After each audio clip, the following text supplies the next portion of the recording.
Hi everyone, welcome to The Wise. I'm Priyanka and I'd like to show you how to create a Node.js application in this video. First of all, you need to have an existing project. For example, a healthcare project that I already have in my screen. If you don't have a project, you can create one by clicking on this button. So a project can have multiple apps like the front end, the back end, and the mobile devices. So let's start with creating a Node.js project for the back end.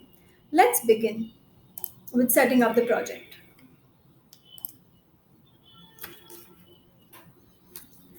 So you can mention the app details over here with the database name and a brief description, and you can select the platforms which you want in your application. So this step is important because we'll be creating separate APIs for all the platforms in order to scale at a later date. You can select admin for the management, device for the mobile devices, desktop if you have a desktop application, and client for the front end website. And over here, you can select the end user and the management for the admin. You can add members if you already have them in your project. So all of them can collaborate and create the Node.js app together. So once you've created and set up the Node.js application, you'll be able to see it over here under your project. So let's start with building it. I've already created one sample application for you to understand in a better way. So first of all, you need to set up your models. You should have your models in place. So by default, we're giving you one user model, which you can modify according to your needs. You can also add more models using this button. And along with that, you can set up a hook for your models and utilize the drop down menu that we have. We give you three views in the models. So by default, when you upload your JSON file schema, you'll be able to see the code view. But along with that, you'll be able to see the tree view and the table view.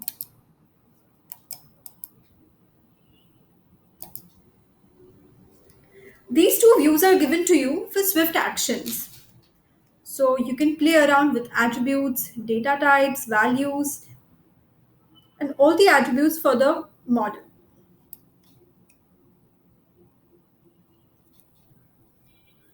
So once you've set up your models, let's set up the permissions for the same. So model permissions over here help you create code of your crude operations with the help of an intuitive UI. So these are the models and you can select the permissions you want to give them, whether you want to give them the login authority or not. Like, can they view, create, update or delete with or without authentication? That is the part where you can select or deselect and we'll be creating code accordingly. So these permissions can be set across all the platforms, across all the models. Once you've set up the model permissions, let's move to the configuration part. So configuration of the project over here can be done in terms of authentication. So in authentication, we have uh, a facility where you can select various models of yours and select the login query parameters and the login retry limit and the basic details that are required in the authentication process. Whether or not you require the 2FA, which platforms would it be, how would the OTP be sent, when would be the reset password link sent, and when would it expire. So the minutest details can be handled over here. We're giving you a facility to add your SMS and email service providers. You can set up the social authentication for all your platforms. You can select the platform and select whether you want to give your users the GitHub, LinkedIn, or Google authentication. In general settings, you can set the API limits, and in upload attachment setting, you can set up the type of file you want to upload and the size of it and which platforms would it apply to. So the UI also helps you to create constants for the models you've created. You'll find the pre-mentioned auth constant given to you, and then you can add your own constant by clicking on this button. Same goes with policies. You can also create them apart from the auth policy using our inbuilt code editor. Moving forward to routes. So in routes, you can create your custom routes over here, and you can build your basic logic using the query builder. So by default, the system will auto generate routes like upsert, delete, update bulk, etc.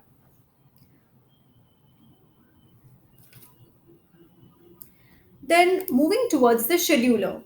So you can create cron jobs in our scheduler for repetitive and timely tasks in your app.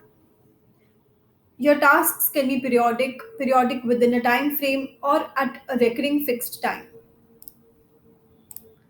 So this is the simplest part.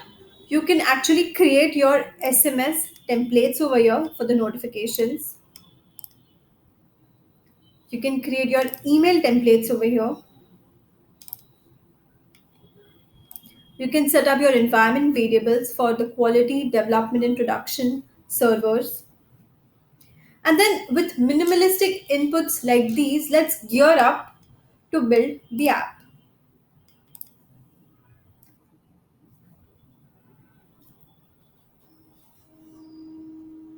So as you can see, within few seconds, we've generated the entire code of all the inputs that were given. So entire code with all the files is seen generated here. You can see the configurations we've set in terms of constants.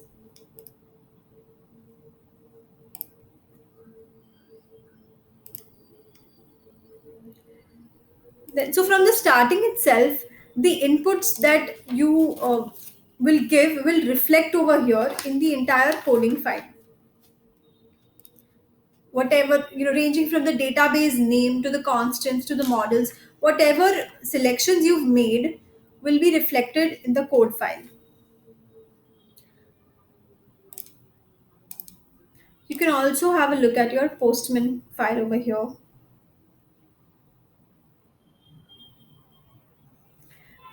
You can also go to the documents part, wherein you can download your Postman file and you can see the entire Swagger file generated over here.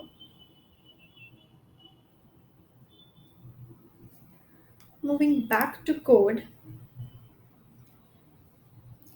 let me tell you that we are also generating code for some basic utilities. These are the common DB service, messages, response code.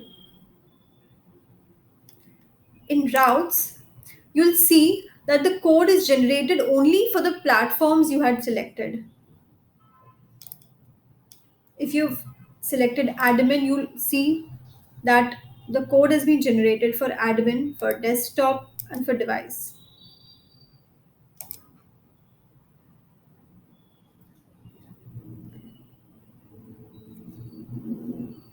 You can see the models that you had created. The code for the models is over here.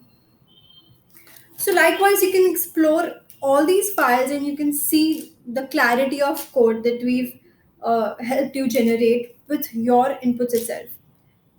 So stay in touch. Keep watching more and more videos that we'll be coming up with, and let us know if you have any other queries.